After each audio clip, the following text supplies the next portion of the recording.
मेरा नाम रागिनी है। मैं सोनपुर गांव की रहने वाली हूँ। मेरे पति के साथ मेरी जिंदगी अच्छी गुजर रही थी, लेकिन मुझे ये नहीं पता था कि मेरी जिंदगी एक अजीब तरह का मोड़ ले लेगी और फिर सारी जिंदगी मुझे हर खुशी के लिए तरसना होगा। सोनपुर जैसे गांव में हमारा छोटा सा घर था और यहाँ हमारी छोटी छोटी खुशियाँ ही हमारे लिए मायने रखती थी। उस शाम मैं खाना बना रही थी और मेरे बच्चे इंतजार कर रहे थे कि कब मैं उनको जल्द से जल्द खाना पका कर के दे दूं, क्योंकि उन्हें भूख लग रही थी। हम लोग रात का खाना जल्द ही खा लिया करते थे। मेरे पति ठेले पर सब्जी बेचा करते थे और वो सुबह के सवेरे सब्जी का ठेला लेकर निकल जाते थे। रात को सारी सब्जी उनकी जब तक बिक जाती थी तभी वो घर के अंदर दाखिल होते थे। मैं काम से फ्री होने के बाद अपने बच्चों के पास जाकर बैठ गई। मेरा छोटा बेटा जो 6 साल का था खुशी से बोल उठा कि माँ, पिताजी कब आएंगे? मैंने कहा, बेटा पिताजी आते ही होंगे। मेरा बेटा कहने लगा, माँ फिर तो पिताजी आज मेरे लिए बूंदी के लड्डू लेकर आएंगे। मुझे बूंदी के लड्डू खाने हैं। रोज मुझसे पिताजी कहते हैं कि वो मेरे लिए बूंदी के लड्डू लेकर आएंगे, पर वो लाते ही नहीं है। लेकिन आज पिताजी ने कहा था कि रात को वो पक्का मेरे लिए बूंदी के लड्डू लेकर आएंगे। तभी मेरा बड़ा बेटा कहने लगा, माँ फिर तो पिताजी मेरे लिए भी खिलौनी वाली साइकिल लेकर आएंगे। उसके बाद मेरा बड़ा बेटा धीरू भी कहने लगा, और मेरे लिए पिताजी कार लेकर आएंगे, है ना माँ? मैंने धीरे से मुस्कुराते हुए जवाब दिया, हाँ बेटा, तुम्हारे पिताजी तुम सब लोगों की मर्जी का सामान लेकर आएंगे, बस थोड़ा इंतजार तो करो। लेकिन बच्चे बड़ी बेसब्री से अपने पिता के घर आने का इंतजार कर रहे थे। तभी मेरी नजर घड़ी पर गई। रात के 8 बज चुके थे और मेरे पति अभी तक घर नहीं आए थे। मेरे माथे पर चिंता की लकीरें उभर आई थी। मेरे पति के लिए तो फिक्र करनी जरूरी भी थी। मेरे पति हमेशा रात को काम से घर लौटते समय अपने दोस्तों के साथ मिलकर शराब पिया करते थे। और अभी 1 हफ्ते पहले की बात है जब मैंने अपने पति राजू से कहा था कि सुनो जी, अब हमारे बच्चे बड़े हो रहे हैं और चौथा बच्चा 4 महीने बाद इस दुनिया में आ जाएगा। प्लीज आप ये सब कुछ छोड़ दो, नहीं तो इसका गलत असर हमारे सभी बच्चों पर पड़ सकता है। अपने आने वाले बच्चों के बारे में भी आपको सोचना चाहिए और उसके लिए आपको पैसे बचाकर रखना चाहिए। आपको पता है ना कि अस्पताल में भी कितने पैसे खर्च हो जाते हैं। मेरी बात सुनकर मेरे पति ने मुझे भरोसा दिलाया था और कहा था कि तुम ठीक कहती हो, अपने बच्चों के लिए मैंने एक भी पैसा नहीं जोड़ा। मैं तुम्हें भरोसा दिलाता हूँ कि अब से मैं अपने बच्चों के बारे में सोचूंगा, उन्हें अच्छे संस्कार दूंगा और शराब को कभी हाथ भी नहीं लगाऊंगा। रात धीरे धीरे गहरी होती जा रही थी। मेरे बच्चों को मैंने खाना खिलाकर सुला दिया था, लेकिन जब मेरा सबसे छोटा बेटा वो सो ही नहीं रहा था, बाहर से तेज तेज कुत्तों के भौंकने की आवाज आ रही थी। सर्दियों के दिन थे। मैं दरवाजे पर खड़े होकर अपने पति की राह तकती तो चारों तरफ से मुझे सिर्फ कोहरा ही कोहरा दिखाई दे रहा था। काफी देर हो गई थी, लेकिन मेरे पति अभी तक घर नहीं आए थे। मैं जैसे ही घर में आकर अपने बच्चों के पास लेट गई और अपने छोटे बेटे को तसल्ली देने लगी कि बस पिताजी घर आते ही होंगे। इतनी ही देर में हमारे घर का दरवाजा बजने लगा। मैं फौरन उठी और मैंने जाकर दरवाजा खोला। ये क्या था? हमारे दरवाजे पर तो पुलिस खड़ी हुई थी। पुलिस को देखकर मैं घबरा गई। मेरे दिल में ना जाने कैसे कैसे ख्याल आने लगे। ऐसा लगने लगा जैसे कोई अनहोनी होने वाली है। किसी तरह हिम्मत जताकर मैंने कांपते हुए शब्दों में पूछा कि क्या बात है साहब? उन्होंने कहा कि राजू का घर यही है। मैंने कहा, जी साहब, मैं उनकी पत्नी हूँ। सब कुछ ठीक तो है ना साहब? मेरी आवाज में एक अजीब सा डर था। पुलिस इंस्पेक्टर ने खामोशी खत्म की और सीधी तरह मुझे बताया कि आपके पति की मृत्यु हो गई है। शराब के नशे में रेलवे ट्रैक क्रॉस करते समय उनका संतुलन बिगड़ गया। उन्होंने इतनी ज्यादा शराब पी रखी थी कि उन्हें सामने से आ रही ट्रेन का अंदाजा ही नहीं हुआ। हमने उनकी लाश को पोस्टमार्टम के लिए अस्पताल भेज दिया। आप कल सुबह वहां जाकर सारे कागज के काम पूरे करके उनकी लाश वहां से ले जाना। इतना कहकर पुलिस वाले वहां से चले गए थे, जबकि मेरे कदम वहीं पर जमकर रह गए थे और मेरी आंखों के सामने अंधेरा छा गया था। मैं दरवाजे का सहारा लेकर जमीन पर बैठ गई थी। मेरी आंखों में आंसू भर आए थे। मैं फूट फूट कर रो रही थी। मेरे छोटे छोटे बच्चों का क्या होगा? मेरे बच्चों को मैं क्या जवाब दूंगी कि उनके पिता कहाँ चले गए? एक सवालों का तूफान मेरे दिल में घूम रहा था और मैं अपने पति के बिना इतनी लंबी उम्र कैसे गुजारूंगी? बड़ी मुश्किल से मैंने खुद को संभाला था और अपने पति का अंतिम संस्कार किया था, लेकिन इसके बाद मेरी जिंदगी पूरी तरह से उजड़ गई थी। जो थोड़े बहुत पैसे मैंने बचाकर रखे थे वो भी धीरे धीरे खत्म होने लगे। लगभग 1 महीना इसी तरह से गुजर गया था। मैंने अपने बच्चों को भी बड़ी मुश्किल से संभाला था। बच्चे रोज अपने पिता को याद किया करते थे, मगर मैं उन्हें क्या बताती कि उनके पिता कभी वापस नहीं आ सकते। बड़ी हिम्मत जुटाकर आसपास के घरों में मैंने काम मांगना शुरू कर दिया था, लेकिन किस्मत ने मुझे यहाँ भी धोखा दिया। गर्भवती होने के कारण लोग मुझे काम देने से मना कर दिया करते थे। मेरी हालत देखकर ही लोग कह देते थे कि तुम खुद इतनी कमजोर हो, हम तुम पर बोझ नहीं डालना चाहते, बच्चा पैदा करने के बाद आना। लेकिन इस समय मुझे काम की बहुत ज़रूरत थी। मेरे बच्चे भूखे थे, मेरा बड़ा बेटा बीमार हो गया था, जबकि छोटे दोनों बेटे अपने पिता को याद करते रहते थे। मैं अपने बच्चों को बड़ी मुश्किल से संभालने की कोशिश कर रही थी। मेरे बेटे को बहुत तेज बुखार था और वो मुझे हसरत भरी नज़र से देख रहा था, लेकिन मेरे पास उसको ठीक करने के लिए दवाई के भी पैसे नहीं थे। दूसरी ओर मेरे दोनों छोटे बच्चे भूख से बिलख रहे थे और बार बार मुझसे खाना मांग रहे थे। माँ, बहुत तेज भूख लग रही है, खाना दे दो। वैसे मेरे बच्चों ने कुछ नहीं खाया था, मैं खुद भी भूखी थी। पानी पीकर अपना और अपने बच्चों का गुजारा कर रही थी। अपने बच्चों की बेबसी देखकर मेरा दिल बहुत दुख रहा था कि आखिर मैं किस तरह से अपने बच्चों की भूख मिटाऊं। मेरी आंखों में आंसू झलक रहे थे और मैं सोचती कि मैं कैसी माँ हूँ जो अपने बच्चों का पेट नहीं भर पा रही हूँ। अगले दिन मैंने हिम्मत जुटाकर एक फैसला किया और मैं अपने पति की जगह ठेले पर सब्जी बेचने के लिए निकल पड़ी। गांव के सारे ही लोग मुझे ठेला ले जाते हुए बड़े गौर गौर से देख रहे थे, लेकिन अचानक मेरी तबीयत बिगड़ने लगी। मेरे माथे पर पसीना छलकने लगा और पैरों से जान खींचने लगी और उसी समय मैं चक्कर खाकर जमीन पर गिर गई। वहां पर मौजूद लोगों ने जब मुझे बेहोश पड़े देखा तो फौरन पास के ही अस्पताल पहुंचा दिया। जब मुझे होश आया तो मैंने देखा कि मेरे पास एक छोटा सा बच्चा मौजूद है। अब मेरे 4 बेटे हो गए थे। मेरे चौथे नंबर वाला बेटा बहुत ही खूबसूरत, रंग गोरा और बेहद मासूम था। मैंने अपने बच्चे को गोद में उठा लिया और रोने लगी। सोचने लगी कि ये बच्चा कैसी किस्मत लेकर इस दुनिया में आया है।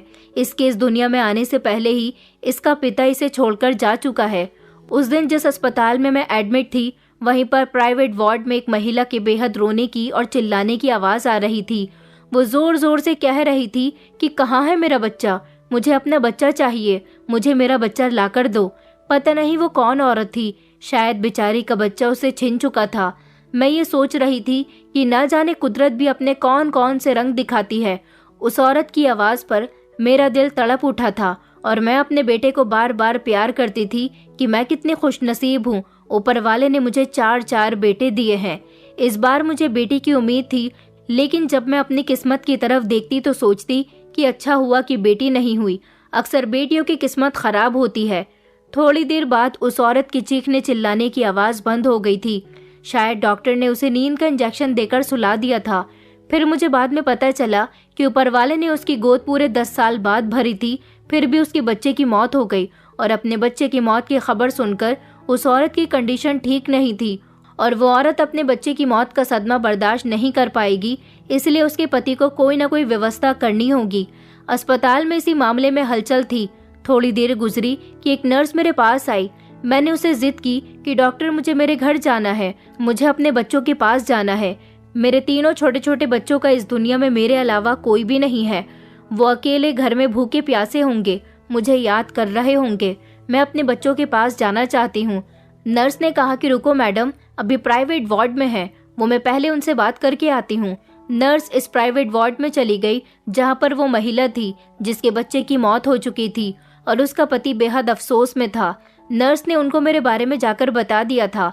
तभी डॉक्टर दौड़ती हुई मेरे पास आई और कहने लगी कि अभी तुम्हारी तबीयत ठीक नहीं है, इसलिए अभी हम तुम्हें छुट्टी नहीं दे सकते। मैंने डॉक्टर के आगे हाथ जोड़ दिया और कहा कि मेरे बच्चे घर पर अकेले हैं, घर में खाने को भी कुछ नहीं है जिससे वो अपना पेट भर लें। इस दुनिया में मेरे अलावा उनका कोई भी नहीं है, मुझे घर जाना ही होगा। उस समय नर्स बोली, लेकिन अस्पताल की फीस। ये कहकर नर्स तो खामोश हो गई थी, लेकिन डॉक्टर ने उसे खामोश रहने के लिए ही कहा। डॉक्टर को शायद मुझ पर दया आ गई थी। उसने कहा कि अच्छा ठीक है, तुम अपने घर जा सकती हो। और मैं अपने मासूम से बच्चे को गोद में उठाकर बड़ी मुश्किल के साथ घर पहुंची थी। मुझे बस यही फिक्र थी कि मेरे बच्चे खाने के इंतजार में मेरी राह देख रहे होंगे। बेचैन होकर तड़प रहे होंगे, भूख से बिलख रहे होंगे। उनके रोने की आवाज़ मेरे कानों में गूंज रही थी। मैंने सोचा कि घर पहुंचने से पहले मुझे अपने बच्चों के खाने का बंदोबस्त करना होगा। बच्चे मेरे लिए आस लगाए हुए होंगे। मैंने सोचा कि शायद आस पड़ोस के लोग मेरी मदद कर देंगे, इसलिए मैं बड़ी आस के साथ अपने आस पड़ोसियों के घर का दरवाज़ा खटखटाने के लिए चली गई। मैंने जैसे ही एक घर का दरवाज़ा खटखटाया तो एक औरत ने दरवाज़ा खोला था, जो हमारी पड़ोसन थी। मेरा हाल देखकर वो कहने लगी कि खुद का पेट पाल नहीं सकती और 4-4 बच्चे पैदा कर लिए। उसकी बात सुनकर मेरी आंखों में आंसू आ गए थे और शर्मिंदगी भी आ गई थी, पर मैं क्या करती। मैंने हाथ जोड़कर कहा कि बहन, बस बच्चों के लिए एक समय का खाना दे दो, मैं तुम्हारी बहुत एहसानमंद रहूंगी। लेकिन वो औरत शायद पत्थर की बनी थी। उस पर तो मेरी किसी भी बात का कोई असर नहीं हुआ। उसने तो मेरी रिक्वेस्ट को भी इग्नोर कर दिया और मेरे मुंह पर ही धड़ाम से दरवाज़ा बंद कर दिया। इसके बाद मैं हर घर की चौखट पर गई, लेकिन मेरे साथ ऐसा ही हुआ और मुझे धुतकार कर वहां से भगा दिया गया। हर कोई मेरी गरीबी और मजबूरी का मुझे ताना मार रहा था। मैं सोचने पर मजबूर हो गई थी कि क्या गरीबी इतनी बड़ी सज़ा है कि इंसान के अंदर से इंसानियत ही मर जाती है। मैं अपना चेहरा लटकाकर खाली हाथ घर वापस लौट आई थी। जब मैं घर के दरवाजे तक पहुंची तो अचानक मुझे हैरानी हुई, क्योंकि अंदर से मेरे बच्चों की हंसी की आवाज़ आ रही थी। मैं सोच में पड़ गई और जल्दी से घर के अंदर आई। मुझे अपनी आंखों पर विश्वास नहीं हुआ। मैंने देखा कि मेरे बच्चों के सामने ढेर सारा खाना रखा हुआ था और थोड़ी देर पहले भूख से तड़पते मेरे बच्चे अब पेट भरकर खाना खा रहे थे। मैं शॉक्ड रह गई थी। मुझे ये सब देखकर तसल्ली और खुशी हुई थी। मैं जैसे ही घर के अंदर दाखिल हुई तो मेरे बच्चों के पास एक आदमी भी बैठा हुआ था, जिन्होंने महंगा सूट बूट पहना हुआ था। मैंने कहा, आप कौन? मैंने उसकी तरफ हैरानी से देखा तो वो कहने लगा कि बहन, मैं यहाँ आपसे ही मिलने आया था। मुझे आपसे कुछ ज़रूरी काम है, पर जब यहाँ पहुँचा तो आपके बच्चे भूख से रो रहे थे, इसलिए मैं इन बच्चों के लिए खाना लेकर आया हूँ। मैंने नज़र भरकर अपने बच्चों की तरफ देखा, जो खुशी से खाना खाने में मगन थे, और फिर हाथ जोड़कर उस आदमी का शुक्रिया अदा किया। मेरी गोद में मेरा छोटा बच्चा भी मौजूद था। उसने कहा कि आप जिस अस्पताल में एडमिट थी, वहीं पर मेरी पत्नी भी एडमिट है। मेरा बच्चा मर चुका है और मेरी पत्नी बच्चे को गोद में लेना चाहती है। उसकी मानसिक और शारीरिक हालत बहुत ख़राब है। आज मुझे अस्पताल में पता चला कि आप बहुत गरीब हो, आपके पास घर चलाने का कोई सहारा नहीं है। आप कहो तो मैं रुपये पैसे से आपकी मदद कर देता हूँ, बल्कि मैं तो आपके लिए इस बैग में भर के पूरे 20 लाख रुपए लेकर आया हूँ। मैंने चौंक कर उस आदमी की तरफ देखा। मैंने कहा, लेकिन इस दुनिया में बिना मतलब के कौन किसकी मदद करता है? आप भी मेरी मदद क्यों करना चाहते हो? उस आदमी ने जवाब दिया कि आप बिल्कुल ठीक कह रही हो बहन, मेरा भी आपसे एक मतलब है। मैं आपसे यहाँ कुछ मांगने आया हूँ। मैंने गहरी सांस भरी और कहा कि साहब, आपको मुझ जैसी गरीब औरत से क्या चाहिए? मेरे पास आपको देने के लिए कुछ भी नहीं है। वो कहने लगा, दरअसल मैं आपसे आपका बेटा लेने के लिए आया हूँ। ये बच्चा मुझे दे दीजिए। मेरी पत्नी जिंदगी और मौत के बीच झूल रही है। उसे इस बच्चे की बहुत ज़रूरत है। इस तरह मेरी पत्नी की गोद भर जाएगी। आपके पास तो पहले ही 3 बच्चे हैं और इस गरीबी भरी जिंदगी में आप अपने बच्चों की किस तरह से अकेले परवरिश कर पाएंगी? मैं आपकी मदद करूंगा। अगर आप ये बच्चा मुझे दे दो तो मैं इस बैग में बहुत सारे मौजूद पैसे आपको दे दूंगा। देखिए, ये बच्चा मेरी पत्नी को जिंदगी दे सकता है। मेरी पत्नी को ऊपर वाले ने पूरे 10 साल के बाद माँ बनने की खुशी दी थी और फौरन ही ये खुशी उससे छीन भी ली थी। अब ये सदमा वो बर्दाश्त नहीं कर सकेगी। आपके पास तो प्यार करने के लिए 3 बच्चे पहले ही मौजूद हैं। अगर आप एक मुझे दे दोगी तो मेरी पत्नी की जिंदगी बच जाएगी। इन पैसों से आपको और आपके बच्चों का गुजारा हो जाएगा, जबकि इस बच्चे का भविष्य काफी हद तक संवर जाएगा। उनकी बात सुनकर मैंने कहा, साहब, एक माँ को अपने सभी बच्चों से बराबर का प्यार होता है। मैं कैसे इसे खुद से अलग कर सकती हूँ? वो आदमी कहने लगा, बहन, मैं आपसे वादा करता हूँ, आपका बेटा मेरे घर चला जाएगा तो आपका भविष्य सुधर जाएगा। मैं एक बहुत अमीर आदमी हूँ। उनकी बात सुनकर मैं अपनी ममता और मजबूरी के बीच फंस गई थी और फिर अपने दिल को मजबूत करके मैंने अपने सबसे छोटे बेटे को चूमा और उसे उस आदमी के हवाले कर दिया। मैंने कहा, इसे अच्छे से रखना साहब, मैं इसके बिना जीना तो नहीं चाहती, लेकिन मैंने ये सब अपने इन 3 बच्चों के लिए किया। उसी समय उस आदमी ने अपना वो नोटों से भरा बैग मुझे दे दिया और कहने लगा, अब आप अपने इस बेटे को भूल जाना और इसकी फिक्र मत करना। वो मेरे बच्चे को ढेर सारा प्यार करते हुए अपनी गोद में लेकर घर से निकल गए थे और इधर मैं नोटों का बैग हाथ में लेकर फूट फूट कर रो रही थी। वो आदमी मेरे घर से जा चुका था। मुझे नहीं पता था वो कौन था और मेरे बेटे को कहाँ लेकर गया था। बस मैं इतना जानती थी कि उसके यहाँ मेरे बेटे की परवरिश अच्छी होगी तो उसका भविष्य सुधर जाएगा। वो मुझे पूरे 20 लाख रुपए देकर गया था और इन पैसों से मैंने अपने बच्चों का स्कूल में एडमिशन करवाया था, घरेलू व्यवस्था ठीक कर ली थी और कुछ समय तक इन पैसों से मेरा और मेरे बच्चों का गुजारा हो गया था और वक्त इसी तरह से गुजर गया था। मेरा सबसे बड़ा बेटा 18 साल का हो गया था।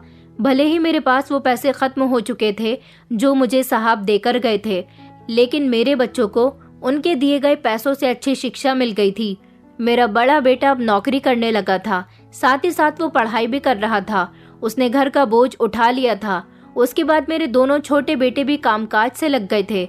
साहब के पैसों से इतना फायदा हुआ था कि कुछ साल आराम से गुजर गए थे, लेकिन उनके पैसे सारी जिंदगी तो हमारे काम नहीं आ सकते थे। मुझे अपने छोटे बेटे की बहुत याद आया करती थी जिसको साहब ले गए थे। वक्त गुजरता गया और जिंदगी में आसानियां आती गईं। मैंने अपने बच्चों की परवरिश भी अच्छे तरीके से की थी। मेरे दोनों बड़े बेटे वक्त के साथ साथ काफी जवान हो गए थे। पहले एक बेटे ने नौकरी करनी शुरू की, उसने बाकी भाइयों का बोझ उठाया और घर की जिम्मेदारी उठाई। उसके बाद दूसरे बेटे ने भी नौकरी करनी शुरू कर दी थी और उसने भी अपने बड़े भाई के साथ मिलकर घर का बोझ उठाया। मेरे तीसरे नंबर वाला बेटा धीरज ज्यादातर मेरे साथ रहता था और मुझसे बहुत प्यार करता था। हमारे घर के हालात काफी हद तक ठीक हो गए थे। मेरे बच्चे अच्छा कमाते थे। मेरे तीसरे नंबर वाला बेटा धीरू दिमाग से बहुत कमजोर था, इसलिए मैंने उस पर घर की जिम्मेदारियों का ज्यादा बोझ नहीं डाला था। मेरे दोनों बड़े बेटे शादी के लायक हो गए थे और उन दोनों ने अपने लिए लड़कियां भी पसंद कर ली थी और वो दोनों अब शादी करना चाहते थे। मैंने सोचा कि अब मेरे बच्चे अपने पैरों पर खड़े हो गए हैं तो क्यों ना मुझे इन दोनों की शादी कर देनी चाहिए। सारी जिंदगी मैंने अपने तीनों बच्चों को अपने सीने से लगाकर रखा था। मुझे अपना सबसे छोटा बेटा भी बहुत याद आया करता था और साथ ही मैं अपने पति को भी याद करती थी कि अगर आज वो जिंदा होते तो अपने बेटों की शादी में कितना खुश होते। मैंने अपने दोनों बेटों की शादी कर दी थी। 2 बहुएं घर में आ गई थी। बेटे रोज की तरह नौकरी पर जाते थे। मेरी दोनों बहुएं बहुत सुंदर थी क्योंकि वो हमारे गांव की ही रहने वाली थी। शादी के कुछ दिन तक तो घर का माहौल बहुत अच्छा चलता रहा, लेकिन कुछ समय के बाद मेरी दोनों बहुओं ने मुझे तंग करना शुरू कर दिया। वो छोटी छोटी बातों पर मुझे परेशान किया करती थी। दोनों ही घर का कोई कामकाज नहीं करती थी और हमेशा मुझे इस बात पर ताना देती थी कि मैंने अपने धीरू बेटे को नौकरी पर क्यों नहीं भेजा, क्यों मैं दोनों बड़े बेटों की कमाई खा रही हूँ। शायद वो ये नहीं जानती थी कि इन सब बच्चों के लिए मैंने क्या क्या कुर्बानी नहीं दी थी। मुझे लगा कि मेरे दोनों बेटे तो मुझे समझेंगे, मगर जब रात को उनके पति आते तो वो उन दोनों को मेरे खिलाफ भड़का दिया करती थी। ऐसी ऐसी शिकायतें मेरे खिलाफ लगाया करती थी जो कभी मैंने की भी नहीं थी। उनका कहना होता था कि तुम्हारी माँ सारा दिन अपने छोटे बेटे के साथ बिजी रहती है और हम दोनों घर के सारे कामकाज करते हैं। हमें क्या इस घर में नौकरानी बनाकर लाया गया है। मेरे बेटों ने भी ये नहीं सोचा कि उनकी माँ ने सारी जिंदगी उनके लिए क्या कुछ नहीं किया। उन्होंने तो फौरन ही अपनी पत्नियों की बातों पर यकीन कर लिया था और वो दोनों मुझसे नाराज रहने लगे थे। मैं बहुओं से बहुत हंसी खुशी बात किया करती थी ताकि बहुओं को किसी बात का बुरा न लग जाए, लेकिन वो दोनों बहुत चालाक थीं। रात को मेरे बेटों को मेरे खिलाफ भड़काया करती थी और फिर ऐसी हो जाती थी जैसे उन्होंने अपने पतियों को कुछ नहीं बताया। मैं अपनी बहुओं की वजह से बहुत परेशान थी। वक्त इसी तरह से गुजरता जा रहा था। मुझे उम्मीद थी कि एक दिन सब कुछ ठीक हो जाएगा, लेकिन कुछ भी ठीक नहीं हुआ, बल्कि सब कुछ बिगड़ता चला गया। मेरे दोनों बेटे एक एक करके शहर जा बसे। कहने लगे कि नौकरी करने जा रहे हैं और साथ ही अपनी पत्नियों को भी ले गए। मैंने उनकी जिंदगी में कभी दखलंदाजी नहीं की थी और अभी भी नहीं करना चाहती थी। वो दोनों ही शहर नौकरी करने के बहाने से चले गए, मगर फिर कभी वापस नहीं आए। उन्होंने तो कभी अपनी माँ को पलटकर नहीं देखा। ये भी नहीं सोचा कि माँ के पास उनका एक छोटा भाई भी मौजूद है जो जवान हो रहा है और कभी कभी बीमार भी हो जाता है। माँ भी अब बीमार रहने लगी है, मगर वो दोनों तो मुझे और अपने भाई को छोड़कर चले गए थे। शायद उन दोनों को अपनी माँ और भाई की जिम्मेदारी उठाना अच्छा नहीं लगता था। शहर जाने के बाद उन्होंने अपनी कमाई का 1 रुपया भी यहाँ नहीं भेजा। मैं बहुत परेशान हो गई थी कि आखिर अपना और धीरू का गुजारा कैसे करूं। मेरा बेटा मुझे परेशानी भरी हालत में देखता तो कहता कि माँ, आप फिक्र मत करो, मैं भी भैया की तरह कोई ना कोई नौकरी कर लूँगा। मैंने कहा नहीं बेटा, तूने भी अगर नौकरी करनी शुरू कर दी तो तू भी मुझसे दूर हो जाएगा। उसने कहा माँ, मैं आपसे वादा करता हूँ, मैं आपसे कभी दूर नहीं जाऊँगा, मैं आपसे बहुत प्यार करता हूँ। मेरे बेटे का दिमाग ना जाने कैसे एबनॉर्मल हो गया था। वो बचपन से ऐसा नहीं था, शायद वक्त और हालात ने उसे ऐसा बना दिया था। मैंने सबसे ज़्यादा ध्यान अपने दोनों बड़े बेटों की पढ़ाई पर दिया और उनकी सेहत पर दिया, इसलिए मैं धीरू को ज़्यादा समय नहीं दे सकी। वो भले ही 24 साल का हो गया था, लेकिन उसका दिमाग अभी भी 10 साल के बच्चे की उम्र का ही था। मुझे डर लगता था कि कहीं वो दुनिया की इस भीड़ में गुम ना हो जाए। मैं उसे खोना नहीं चाहती थी। मेरे सबसे छोटे बेटे से पहले तो मेरे लिए वो था। वो तो मेरे करीब नहीं था, मगर ये बेटा तो मेरे बहुत करीब था। इसे मेरी बहुत फिक्र थी। इतनी सारी कुर्बानियां देने के बाद भी हम दोनों माँ बेटे फिर से अकेले रह गए थे और हमारा ख्याल रखने वाला कोई भी नहीं था। मुझे लगा था कि वो दोनों शहर जाने के बाद नौकरी करने लगेंगे तो मुझे पैसे दिया करेंगे, मगर वो दोनों तो शहर जाने के बाद कभी दोबारा पलटकर वापस ना आए। उनकी पत्नियां भी यही चाहती थी कि वो अपने अपने पतियों को हमसे अलग कर दे, और अब वो इसमें कामयाब हो चुकी थी। सुना था कि उनकी जिंदगी शहर में बहुत अच्छी गुजर रही है, लेकिन यहाँ हम दोनों माँ बेटी की जिंदगी गांव में बहुत बुरी गुजर रही थी। मेरे वही दोनों बेटे तो थे जो नौकरी किया करते थे और अपनी सैलरी लाकर मेरे हाथ पर रख दिया करते थे। पूरे घर का खर्चा मेरे हाथ में था, लेकिन अब तो वो दोनों ही यहाँ नहीं रहते थे, तो मेरे पास पैसे कहाँ से आते। घर में जो कुछ जुड़े कटे पैसे रखे थे वो सब भी कुछ दिनों बाद खत्म हो गए। मेरे घर में अब बहुत तंगी भरे हालात चल रहे थे। घर में खाने के लिए भी कुछ नहीं था। मेरी तबीयत भी ठीक नहीं चल रही थी। एक दिन धीरू मुझसे कहने लगा कि माँ, गांव की चौक के चाय के होटल वाले चौरसिया चाचा है ना, सोच रहा हूँ कि उनके पास जाकर काम कर लेता हूँ। मैंने देखा है कि उनके पास एक लड़का काम करता है जो चाय लोगों के पास पहुँचा कर आता है। वो उसको दिन के थोड़े बहुत पैसे दे देते हैं। मैं भी ये काम कर लूँगा। मैंने कहा नहीं बेटा, मैं तुम्हें कोई काम नहीं करने दूंगी। वो कहने लगा माँ, तुम्हें मुझ पर भरोसा नहीं है। मैं आज काम करने ज़रूर उनके पास जाऊँगा और तुम देखना, आज रात हम दोनों खाली पेट नहीं सोएंगे। वो मेरा आशीर्वाद लेकर घर से निकल गया था। मुझे उसकी बहुत फिक्र हो रही थी, मगर फिर मैंने ये भी सोचा कि वो मेरी बहुत फिक्र करता है। रात के समय जब वो घर आया तो पैसे लेकर आया था। उसने कहा कि देखो माँ, मैं पैसे लेकर आया हूँ। मैंने कहा था ना कि आज रात हम भूखे नहीं सोएंगे। ये रहे पैसे, जल्दी से तुम दुकान से जाकर सामान लेकर आओ और खाना बनाओ। हम दोनों साथ मिलकर खाना खाएंगे। मेरा बेटा सारा दिन चाय के होटल से लोगों की दुकान पर चाय देकर आया था और दुकान के मालिक ने उसे इसी काम के पैसे दिए थे। पैसे ज्यादा तो नहीं थे, दिन में सिर्फ 50 रुपए थे। यही हम दोनों के लिए बहुत थे। मैं दूध और ब्रेड लेकर आ गई थी। मैंने चाय बनाई और हम दोनों माँ बेटे ने दूध ब्रेड से खाकर अपना पेट भर लिया था और हम दोनों सुकून की नींद सो गए थे। अगले दिन फिर से जब मेरा बेटा चाय के होटल पर गया तो आज मुझे उसकी फिक्र नहीं हो रही थी, लेकिन आज उसके जाने के थोड़ी ही देर के बाद एक बड़ी ही खतरनाक खबर घर पर आई थी, जिसने मेरा दिल दहलाकर रख दिया था। गांव का एक आदमी दौड़ता हुआ आया और कहने लगा कि बहन, तुम्हारा बेटा एक हादसे का शिकार हो गया, जल्दी चलो। मेरे कुछ समझ नहीं आया कि वो क्या कह रहा है। बस मैं जल्दी से भागी चली गई और जब मैंने जाकर देखा तो मेरा बेटा जमीन पर खून से लथपथ पड़ा हुआ था। उसे ऐसी हालत में देखकर मैं जोर जोर से चीखने लगी। मैंने रोना शुरू कर दिया। मैंने कहा, कोई मेरे बेटे को बचाओ। मौके पर वहां पर पुलिस भी आ गई थी और पुलिस ने मेरे बेटे की लाश को अपनी हिरासत में ले लिया। कहा कि इसका पोस्टमार्टम होगा। उस समय मुझे अपने पति की याद आई थी, क्योंकि कुछ इसी तरह मेरे पति की भी मृत्यु हुई थी। मेरा बेटा भी इस दुनिया को छोड़कर जा चुका था। पता चला कि वो जब घर से चाय के होटल के लिए निकला था तब न जाने उसे क्या हुआ और वो रास्ता भटक गया। वो सड़क वाले रास्ते पर चला गया था। वहाँ तेज रफ्तार में गाड़ियाँ आती थी और उन आती हुई गाड़ियों से मेरा बेटा कुचल गया। मुझे अपने इस बेटे की मौत का बेहद अफसोस हुआ था।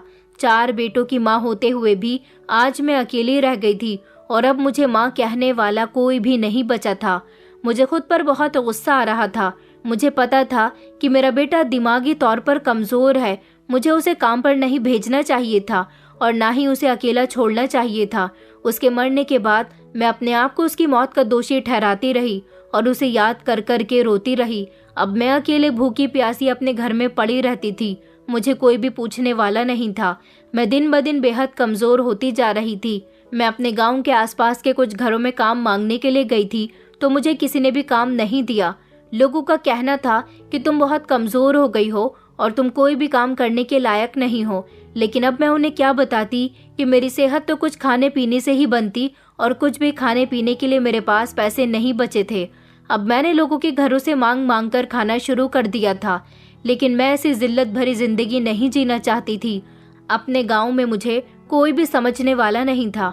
मुझे कुछ भी करके नौकरी करनी थी, पैसे कमाने थे, अपना पेट पालना था, क्योंकि जब तक मेरी सांसें थी तब तक तो मुझे अपना कोई ना कोई बंदोबस्त करना ही था। मैं बहुत परेशान थी। आखिर लोगों से मांग मांग कर कब तक खाती। लोग मुझे मांगने पर खाना तो दे दिया करते थे, लेकिन साथ ही साथ ढेर सारी बातें भी सुनाया करते थे। एक दिन हमारे गांव की एक औरत ने मुझे बताया कि पड़ोस वाले गांव में रघुवीर सिंह जी की हवेली है, तुम उनके यहाँ जाकर कोई काम धंधा देख लो। वो लोग तो बहुत ही अमीर हैं, तुम्हें कोई ना कोई काम दे ही देंगे और शायद तुम्हारी मदद भी कर दें। मैंने उसकी बात पर गौर किया और मैं अगले ही दिन रघुवीर सिंह जी की हवेली पर चली गई थी। वहां जाकर मैंने देखा कि उनकी हवेली तो बहुत बड़ी थी। जगह जगह आदमी हाथ में बंदूक लेकर खड़े हुए थे। मैं जैसे ही उनकी हवेली के अंदर गई तो एक नौकरानी ने मुझे रोक लिया। कहने लगी कि तुम कौन हो। मैंने अपने बारे में उसे बताया कि मैं पड़ोस के ही गांव से आई हूँ। मैंने उसके आगे हाथ जोड़े और विनती की कि मुझे नौकरी की बहुत ज़रूरत है। उसने कहा कि अच्छा ठीक है, थोड़ी देर में मालकिन आएंगी तो मैं उनसे तुम्हारी नौकरी के बारे में बात करती हूँ। उसने मुझे थोड़ी देर रुकने को कहा था। मैं वहीं जमीन पर एक तरफ बैठ गई थी और अपनी बेबस नजरों से हवेली को चारों तरफ से देख रही थी। अचानक मेरी नज़र हवेली की एक दीवार पर गई, जिस पर लगी फोटो देखकर मैं हैरान रह गई थी और बीते 19 साल पुरानी यादों में खो गई थी।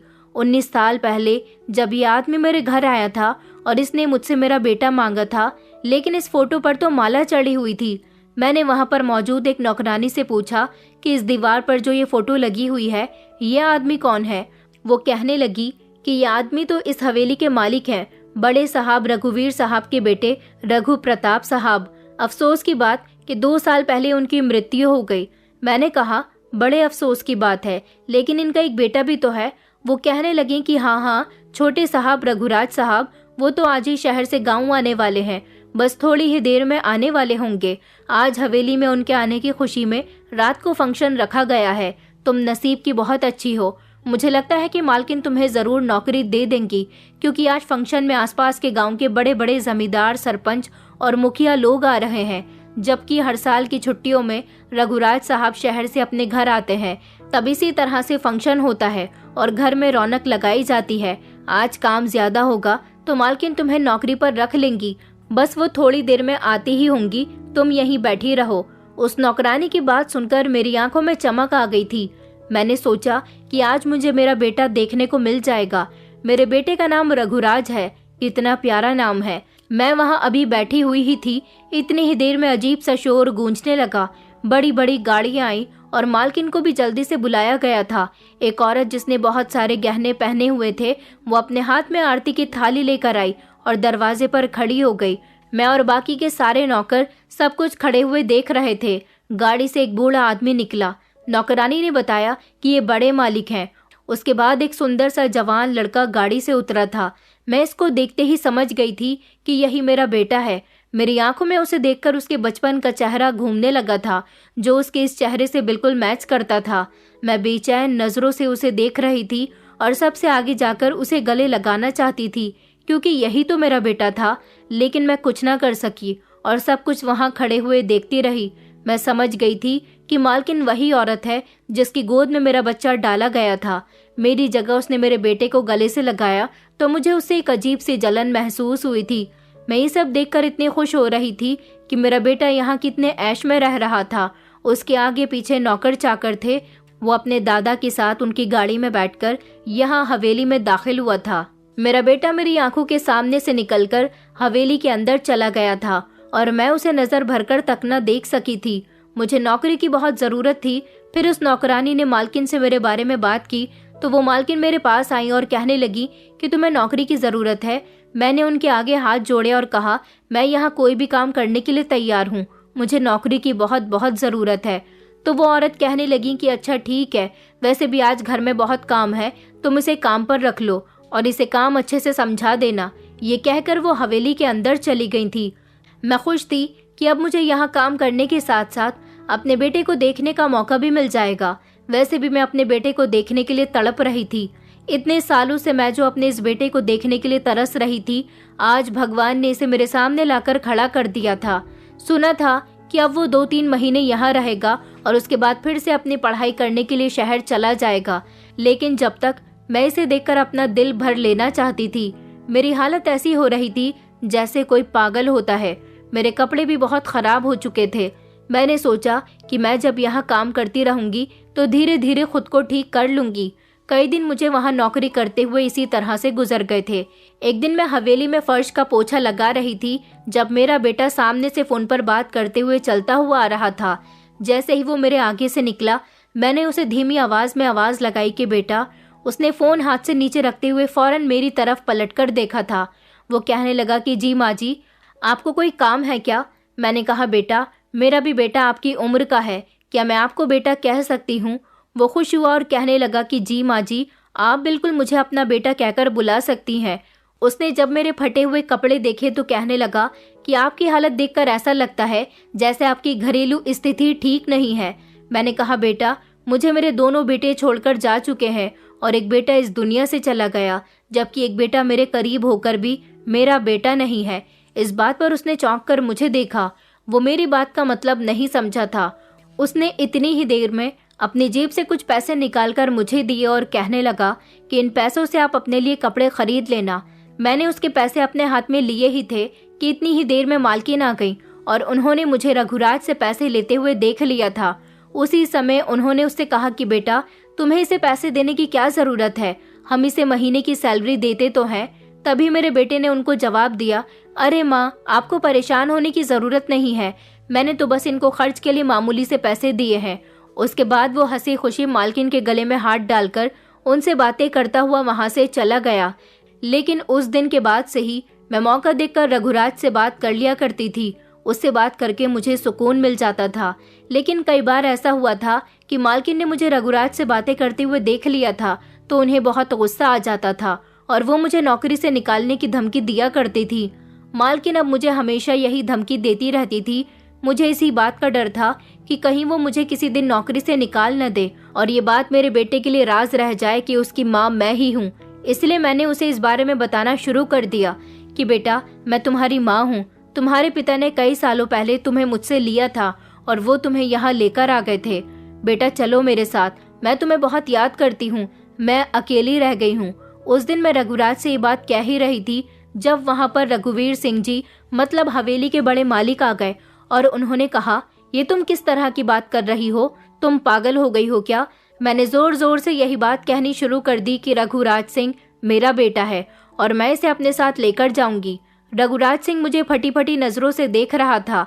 मालकिन को भी इस बात पर गुस्सा आ गया और उन्होंने उसी समय मेरा हिसाब करके मुझे नौकरी से निकाल दिया। उन्होंने नौकरों के हाथ मुझे धक्के देकर घर से निकाल दिया। मैं चीखती रह गई मगर किसी ने मेरी बात का यकीन न किया। मैं दरवाजे पर बैठ के अपनी किस्मत को रोती रही थी, लेकिन काफी समय तक किसी ने मेरे लिए दरवाजा नहीं खोला। इस घर के दरवाजे अब मेरे लिए हमेशा हमेशा के लिए बंद हो गए थे। उधर मालकिन ने अपने बेटे को समझाया था कि बेटा, तुम इस औरत की बातों की वजह से परेशान मत होना, ये औरत पागल है और ये गरीब लोग इसी तरह हम अमीर घर के लोगों के घरों में आकर उनके बच्चों पर अपना कब्जा करना चाहते हैं। मैं तुमसे कहती थी ना कि तुम उसको पैसे मत दिया करो, ये औरत तुम्हें किसी दिन अपने काबू में कर लेगी। और देखो आज ऐसा ही हुआ। मैं तो अपनी किस्मत को रोती हुई अपने गाँव वापस आ गई थी और यहाँ मैंने फिर से अपने बेटे के बिना रहना शुरू कर दिया था। मैं पूरी तरह से अकेली रह गई थी मगर अपने चारों ही बच्चों को बेहद याद किया करती थी। क्या ऊपर वाले को मुझ पर अभी और सितम करना था? अभी यही बाकी नहीं था। मुझे बीमारी ने घेर लिया था और मैं अपने घर की एक चारपाई पर पड़ी रहती थी।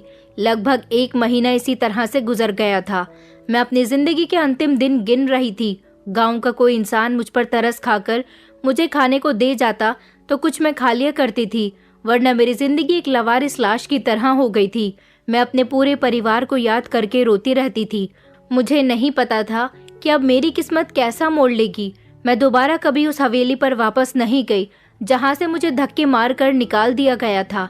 लेकिन एक दिन कुदरत ने मेरे साथ इंसाफ किया। जब मैं अपनी चारपाई पर बेसुध हालत में लेटी हुई थी, एक बड़ी सी गाड़ी मेरे दरवाजे पर आकर रुकी। मैंने अपनी धुंधली धुंधली नजरों से गौर से देखा तो ये देखकर मैं दंग रह गई थी कि मेरे घर में दाखिल होने वाला इंसान कोई और नहीं बल्कि हवेली की मालकिन और रघुराज सिंह, मतलब कि मेरा बेटा था, जो आज मेरे घर में मुझसे मिलने के लिए आ रहे थे। उन लोगों को देखकर मैं झट से उठकर बैठ गई थी। मुझे देखते ही मेरा बेटा मेरे कदमों में आकर बैठ गया और फूट फूट कर रोने लगा। मेरे बराबर में मालकिन आकर बैठ गई। मैंने कहा, मालकिन आप यहाँ? उन्होंने कहा कि मुझे माफ कर दो रागिनी, मुझे नहीं पता था कि तुम ही हो जिसने कई सालों पहले मेरे ऊपर इतना बड़ा उपकार किया था। मेरे पति तो मर गए, मगर उन्होंने कभी मुझे ये सच्चाई न बताई कि रघुराज तुम्हारा बेटा है। ये सच्चाई तो हमारे आगे अभी कुछ दिन पहले ही खुलकर आई है। मैंने कहा, ये आप क्या कह रही हो? मगर आपने तो मेरे कहने पर भी मेरे बात का यकीन नहीं किया था। उन्होंने कहा, मैं क्या तुम्हारी बात पर कोई भी यकीन नहीं करता। दरअसल मेरे ससुर रघुवीर सिंह जी, उनको अपने बेटे की हकीकत के बारे में सब कुछ पता था कि कई सालों पहले मेरा बेटा मर चुका था, लेकिन वो रघु प्रताप, जो कि मालकिन का पति था, उस रात वो मेरे घर आया और बच्चा अस्पताल के अंदर लेकर दाखिल हुआ तो उन्होंने अपने बेटे से सवाल किया कि ये बच्चा किसका है। तब उनके बेटे ने उनको बता दिया था कि मैं ये बच्चा एक औरत से लेकर आया हूँ।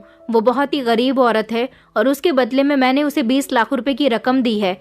ये राज सिर्फ रघुवीर सिंह और रघु प्रताप सिंह ही जानते थे। कई साल हो गए। रघुराज के जवान होने के बाद रघु प्रताप सिंह तो मर गए, लेकिन उनके पिता के दिल पर एक बोझ था कि वो ये सच्चाई किस तरह से उनकी पत्नी को बताएं। उन्होंने मुझे बताया कि जब तुम हमारे घर में आकर नौकरी करने लगी तो मेरे ससुर जी ने तुम्हारी बातों से आइडिया लगा लिया था कि तुम रघुराज की सगी माँ हो, और फिर एक दिन मैंने तुम्हें नौकरी से निकाल दिया। उसके बाद से ही मेरे ससुर जी बीमार रहने लगे थे। जब उनका अंतिम समय चल रहा था तो उन्होंने अपने दिल का ये बोझ भी हल्का कर दिया और उन्होंने मुझे बता दिया कि उनका बेटा कई सालों पहले मेरी गोद भरने के लिए एक औरत का बच्चा लेकर आया था, और वो बच्चा कोई और नहीं बल्कि रघुराज है, और वो औरत भी कोई और नहीं बल्कि वही नौकरानी रागिनी है जिसको तुमने नौकरी से निकाल दिया था। ये सुनकर मैं शॉक्ड रह गई थी, और रघुराज ने भी ये बात सुन ली थी कि उसकी माँ मैं नहीं बल्कि तुम हो। मुझे तुमसे हमदर्दी महसूस हुई। मैंने सोचा कि मैंने तुम्हारे साथ बिल्कुल भी अच्छा नहीं किया। तुम जैसी गरीब और हमदर्द औरत को मैंने धक्के मारकर अपने घर से निकाल दिया, जिसने मेरी सूनी गोद को भर दिया था। मालकिन रो रो कर मुझसे माफी मांग रही थी। उधर मेरा बेटा भी मुझसे कहने लगा कि माँ, अब मैं आपको कभी अकेला नहीं छोड़ूंगा। आप हमारे साथ हवेली चलोगी और हम सब लोग एक साथ मिलकर रहेंगे। मैंने अपने बेटे से कहा कि नहीं बेटा, मैं तुम्हारे साथ नहीं जा सकती। मेरी जिंदगी के सिर्फ कुछ ही दिन बाकी रह गए हैं। मेरा बेटा कहने लगा कि माँ, ये सब कुछ इसीलिए है क्योंकि आपको पेट भरकर खाना नहीं मिलता। आपने बहुत सारे दुख झेले हैं, तभी तो आपको बीमारियों ने घेर लिया। मगर मैं आपके साथ हूँ और आपकी जिंदगी में मेरी वजह से हमेशा खुशियाँ आएंगी। मैं कभी आपको दुखों के करीब भी नहीं जाने दूंगा। मेरा बेटा और मालकिन मुझे लेकर सबसे पहले अस्पताल गए। वहां जाकर उन्होंने मेरा अच्छा इलाज करवाया और उसके बाद वो लोग मुझे अपनी हवेली लेकर आ गए थे। उनकी हवेली में आकर मुझे अच्छा खान पान दिया गया, अच्छे कपड़े पहनने के लिए दिए गए। मेरा बेटा आज भी अपने आप को बहुत खुशनसीब समझता है जिसको प्यार करने वाली दो माँ हैं। अब मैं सही सलामत हूँ, लेकिन मैं ऊपर वाले की कुदरत पर हैरान हूँ कि वो किसी को निराश नहीं करता। वक्त आने पर हर किसी का हिसाब करता है। ऊपर वाले ने मेरा भी हिसाब साफ कर दिया और अब मेरी जिंदगी में बेहिसाब चैन और सुकून है। मैं अपने बेटे और मालकिन के साथ इस हवेली में सुकून की जिंदगी गुजार रही हूँ। मुझे अपने तीनों बेटों का प्यार तो इस तरह ना मिल सका, लेकिन मेरा ये बेटा, जिसका मैंने अपने उन बाकी बेटों के लिए सौदा कर दिया था, आज वही मेरा ख्याल रखता है और मेरे लिए मेरी जिंदगी का सहारा बन गया है। दोस्तों, उम्मीद करती हूँ आपको हमारी कहानी पसंद आई होगी। कहानी पसंद आई है तो वीडियो को लाइक करें, चैनल पर नए हैं तो चैनल को सब्सक्राइब करें, क्योंकि आपके प्यार और सपोर्ट के बिना ये सफर अधूरा है। आपका एक सब्सक्राइब हमारे लिए मोटिवेशन है। आपका एक लाइक और एक कमेंट हमारी मेहनत को सफल बनाता है। हमारे साथ जुड़े रहने के लिए धन्यवाद।